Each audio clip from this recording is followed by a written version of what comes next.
Kasama ko na naman nga ngayon ang Bebe Kes nyo at Auntie Mercy nyo. At ito na ngayong araw na pinakahihintay namin mga akla. Uy, bakit naman? Kasi naman mga akla, pangarap ko lang noon yung ganito. Yung magkaroon ng pictorial, diba? Nandito nga ngayon tayo sa photo studio dito sa Kawayan City, Isabela, mga akla. At habang hinihintay nga ang lahat ay sinumulan ng make-upan si Bebe Kes The Heaven in the Sky nyo. Siya nga pala, ang make-up artist natin for today's video ay ang nag-iisang napakagandang manong ko. Siya si Manong Roldan, mga akla. Charis lang baka magalit siya. Siya yung may-ari ng Tanya Beauty Salon sa Cabatuan, mga akla. Habang minemake-upan nga ang Bebe Kes nyo ay nagpalit na rin ako para mas mabilis mamaya yung sequence. Ayaw ko pa nga sana magpa-makeup mga akla kasi hindi talaga ako sanay, pero kailangan daw, sabi ni Manong. Ay, ni Manang pala. Pero hindi nga ako nagsisi mga akla kasi maganda yung naging resulta ng makeup niya sa akin. Sa mga hindi nakakaalam, pinsang buo ko nga si Tanya. Pangalan pa lang ay hindi na nagkakalayo, Tonyang at Tanya. Siya, balik tayo sa photoshoot mga akla. Hindi na nga nagtagal mga akla ay dumating na yung soon to be bossing namin. Siya la, soon to be bossing. Charis lang. Siya nga pala si Ma'am Ruby, yung may-ari ng Shopify by Ruby, mga akla. Ngayon, alam nyo na kung para saan itong photoshoot na ito. Naku, sabi ko nga mga akla noon, pangarap ko lang yung mga ganito-ganito. Ngayon, I'm living my dreams now. Syempre, big thanks sa Shopify by Ruby, especially kay Ma'am Ruby. Uy, yan na nga, sinimulan na nga ng Bebe Kes nyong mag-pictorial at may hawak pang ang iPhone 15 Pro Max, mga akla. Syempre, hindi papakabog ang madam nyo. Syempre, ilaban natin to mga akla. Huwag tayong magpapakabog sa Bebe Kes nyo kasi mas maganda naman talaga ako. Uy, mga akla, akala ko madali lang mag-pictorial. Ang hirap pala. At isa sa mga nahirapan ako dito ay ang tumayo, mga akla. Pero para sa Shopify by Ruby, mga akla, ay ilaban na natin to. Dahil nga palagi kayo nagre-request at mahal ko kayo, and syempre, mahal tayo ng Shopify by Ruby. Eto na mga akla,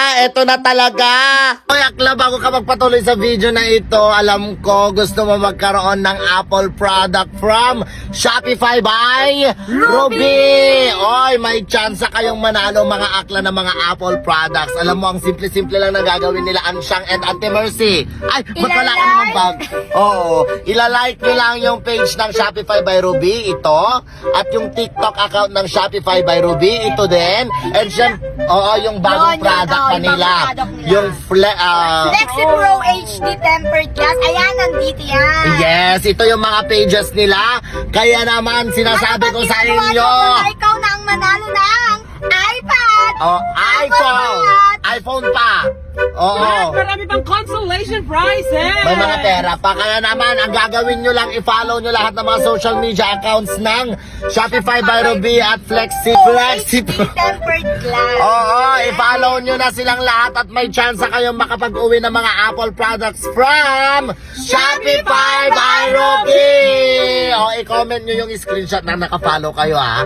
Okay, manood ka na ulit. At yun na nga mga akla, narinig at napanood nyo. Tayo nga ay mamimigay ng mga iPhone, iPad, iWatch at kung ano-ano pa mga akla. At kung sa tingin nyo hindi ako nagbabasa ng mga comments nyo every time na bumibili ako ng iPhone, nababasa ko yun mga akla. At dahil nga sa tulong ng Shopify by Ruby, dahil generous sila, tama, mamimigay nga tayo mga akla. At para may chance ka nga mabigyan mga akla, ay ang simple lang nang gagawin. I-follow mo lang lahat ng mga social media accounts nila. At i-comment mo lang yung screenshot sa baba dahil ako mismo ang mamimili mga akla. Go na, ilaban mo, baka ikaw na yung makakapag-uwi ng mga bagong items from Shopify by Ruby. Kung nakikurious ka kayo mga akla kung talagang para saan nga itong pictorial namin, abangan nyo na lang sa Facebook page ng Shopify by Ruby. At ito na nga, sumalang na ang auntie nyo. Shala, ganap na ganap ang auntie nyo mga akla. Yung Auntie Mercy nyo biglang naging Ninang Mercy. At wag ka, pati siya mamimigay din ng regalo mga akla, kaya i-visit nyo din yung Facebook page niya. Ganun na din yung Facebook page ni Ansyang mga akla. Kaya kung pinapanood mo to na hindi ka pa naka-follow sa mga Facebook pages namin, ay i-follow mo na mga akla. Malay mo, ikaw yung isa sa piliin namin. At kung nagtataka nga kayo kung ano tong hawak namin dito sa pictorial mga akla, ito nga yung bagong product ng Shopify by Ruby, ang Flexi Pro HD Tempered Glass mga akla. Ito nga yung gamit ng buong pabak ng squad sa mga cellphones namin. Like legit mga akla, ang ganda talaga ng tempered glass na to. Parang kailan lang nung bumibili ako ng mga products dito sa Shopify by Ruby. Tapos ngayon, pinopromote ko na. Shala mga akla. Kulang na lang talaga ang kontrata para maging ambassador ako dito. Ma'am Ruby, baka naman. Chares. Dito nga ay nagvi-video shoot kami para sa promotion ng bago nilang tempered glass. I-follow nyo na din yung TikTok account ng Flexi Pro. Dahil soon ay mabibili na rin ito sa TikTok shop. Ayan na nga, sa wakas mga akla, after ng video shoot ay natapos na nga kami. Nakakapagod nga pero sobrang saya naman mga akla. And syempre, pasalamatan na din natin ang photo studio na nag-accommodate sa amin para maging posible itong pictorial na ito mga akla. After nga ng photoshoot ay kumain na kami at nagkaroon ng konting meeting with the team. Sobrang bait talaga ng company ng Shopify by Ruby mga akla. Kaya kung gano'n nyo kami sinyo-support ay gano'n din sana yung pagsuporta natin sa kanila. O siya, wag natin kalimutang i-follow yung mga pages nila ha. Malay nyo, kayo na yung next na mabigyan ng iPhone. Bye!